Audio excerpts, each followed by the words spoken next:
welcome back to my craft room slash hobby room.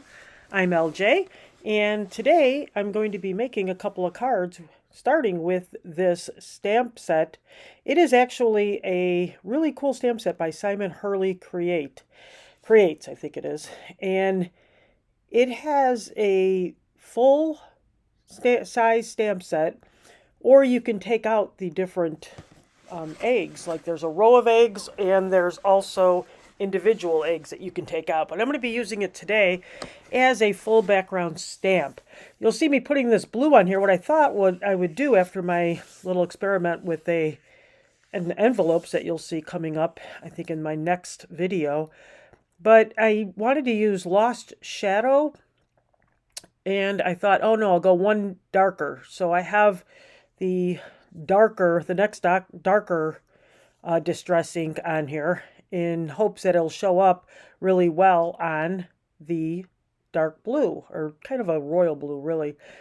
And you'll notice they didn't show up quite as well as I would like. That one's good except for one, but that's okay. I'm going to cover that one up. But the other one, not real pleased with that. So I do that one again. And that's what's nice about having the back side of the paper, because if you do need it, it's there. Look at me shaking the whole process is being disrupted by my shaking while I do this. But what I did do is use my stamp block to push down on it. Everyone says that if you put the stamp, if you got a big stamp like that, if you put it down and put the paper on it, you get a better image. You'll notice right there, I then take my fingers and go over it, and that's really the best way to make sure you're going to get a good, because look at that. That is really good. And I like the way it looks on that blue. It really shows up well. And with the oxides, they give that filmy kind of thing going on. So it's really good when you can use a lighter color on a darker cardstock. So what am I going to do with it now? Well, I had made a bunch of die cuts, and I wanted to put them on. Cleaning off my stamp apparently first, because, you know, that needs to be done. And there, it's all clean at this time. I've got them sitting there, and I'm ready to move on. I don't know what happened. I don't know what the holdup was there. Maybe I was looking for something. But I have these bunnies, and they're from the Vault stamp set from Tim Holtz. And I die cut a bunch of them out. And what I was going to do was make them thicker by putting like two of them together. I was trying them out for size there. And you notice that one egg that's very not there in the third row down there, the third one over. I have an egg. I have a little collection of eggs sitting on my desk at this point that I had already cut out of some very glossy paper, and I did some paper piecing with some spots in it, and I decided to put that there. You'll see that in a little bit, but I can't explain it all in that much time. Just putting some glue on the back here. I believe it's probably going to be some art glitter glue, because that's my favorite. I like his ears hanging off. I am going to have a bigger background, because these are pretty small panels. I did this on purpose. I wanted him to have, you'll see that blue little bow tie back there. I believe I'm going to end up putting that on one of these anyway. I know I'll put it on one of them. I think it'll be this guy. I'm gluing down his whiskers now just to make sure that his whiskers don't come undone or get caught on anything. So that spot right there that I pointed to, there you go. Nice blue. Now here's the problem with these. They're so thick, they kind of curl up a little bit. So in order to make sure they stay down, I'm going to have to put something heavy on it and make sure it stays. So yeah, I put the smallest block I have, but then top it with a water bottle. That makes sure it stays there, right? It just needs to stay there with our glitter glue for just a second or two, but it's kind of funny to see the great big thing of water sitting on there. Well, lucky for me, the next one doesn't need that. So it makes it, the only difference between them is that one has the little, well, they have different bunnies too, and that kind of thing, but I used the different version of the bunny. Now you see I put one down there, and I'm going to put this one on top of that one. That's the plan. So here I am getting him all glued up, ready to go. And from the time I started gluing till the time I stopped, I forgot that that was what I was going to do, and I just put him on there. And I could have put another one on top, but I was kind of like, he kind of looks fine. You know what? I'm not going to use it. And see, I think about it. I give it a second thought, and I think, hey, you know what? That'll be fine. So then I feel bad for him because he doesn't have 2 layers, and that's when I decided to put this blue bow on him because I felt sorry for him. I was like, you poor guy. I was going to give you a second layer. Instead, I'm just going to give you a bow. And I think he seems pretty good about that. And I know he's a boy bunny because he's wearing the bow tie. If I put it in his hair, he'd be a girl bunny. That's how they're sold anyway. So don't complain that I'm calling him a he. He's definitely a he, okay? And so in case you're wondering, the other one's a he as well because he'll end up with a bow as well at the end. So these were things I already had. In fact, if you look at the top of the screen, you'll see the little gray bow. And I put a little blue on it, and I put it on him, a little blue ink, in a little while. I don't think I do it for a little while. I think of that much later. So now we have our card panels pretty good, and we're going to need a sentiment. So I got out a different Tim Holtz set that has this really nice Happy Easter. I like this Happy Easter a lot because I didn't have a Happy Easter, and when I got it, I put it on everything.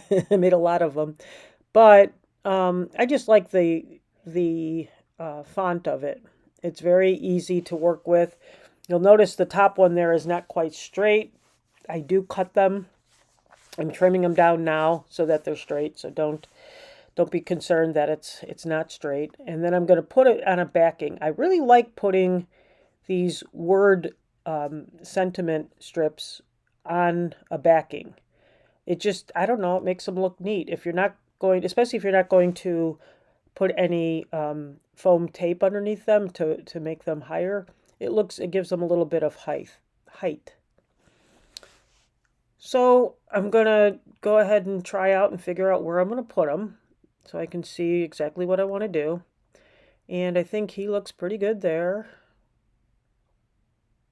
And I'm thinking, where am I going to put this one? Because the egg is kind of in the way. I could put it across the egg, but that would kind of defeat the purpose. So I really like it down there at the bottom.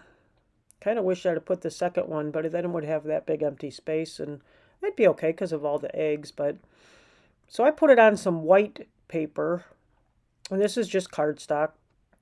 I glued them both down, and then I cut them out using my scissors as straight as I pot. And this one, boy, I held it there for a long time.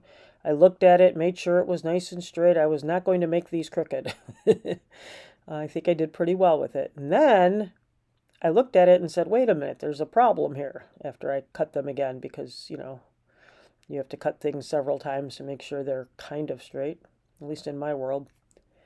Then I looked at them and I said, you know what the thing is, though, is they're going to go across this leg and it's going to look funny.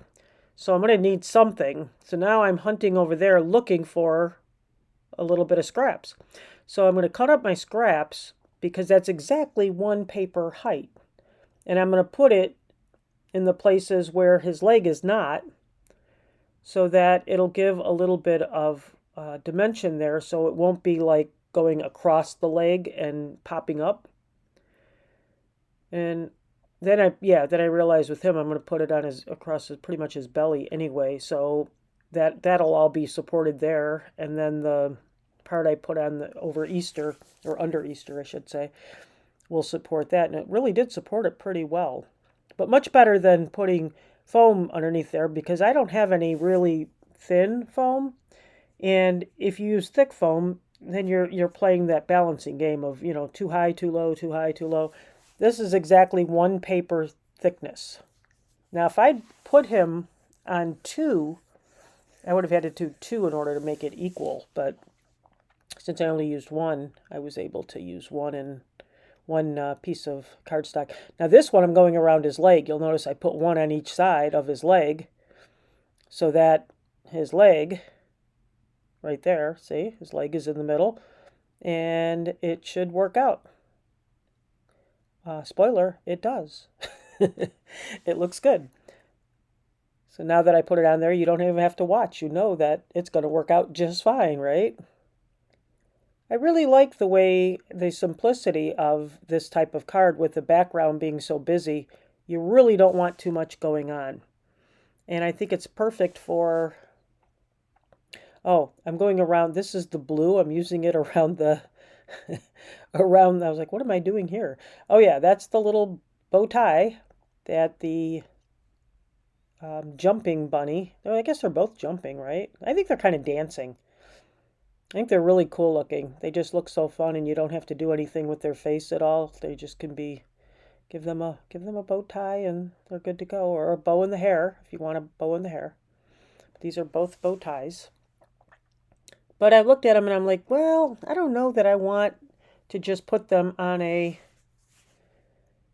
white background. And look at that. That looks so cool. It matches pretty well. It's got a little bit of pattern in there. You see the pattern in that paper? It's got like kind of a little sheen to it.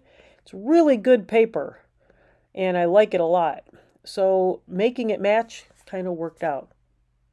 I really had fun making these little bunnies from the vault, Tim Holtz vault, and using Simon Hurley Creates. I think it was just a simple little cards that I'll pop in the mail for somebody and let them know I'm thinking of them. I will probably put something on the inside, and I might even just take those eggs and just take a couple of them off or the strip and put it on the inside of the card going across, stamp it. That'll work out pretty well. So once I put these on, I do put that on there to make sure it's, keeping it down. But once I put that on, I do have to use my bone folder and kind of help keep it down. And you'll notice there's a big space at the bottom. I cut that off. I cut it off pretty even so they're ready to go after I glue the second one down. And I did use just glue on these. I didn't use any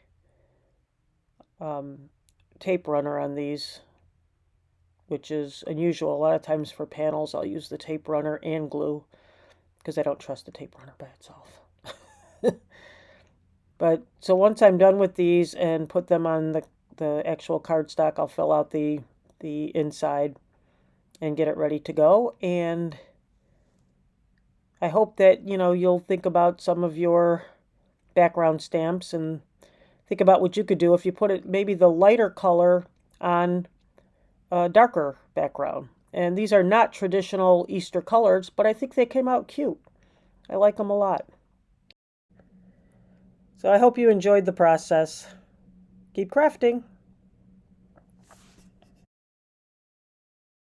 And dance by the light of the moon.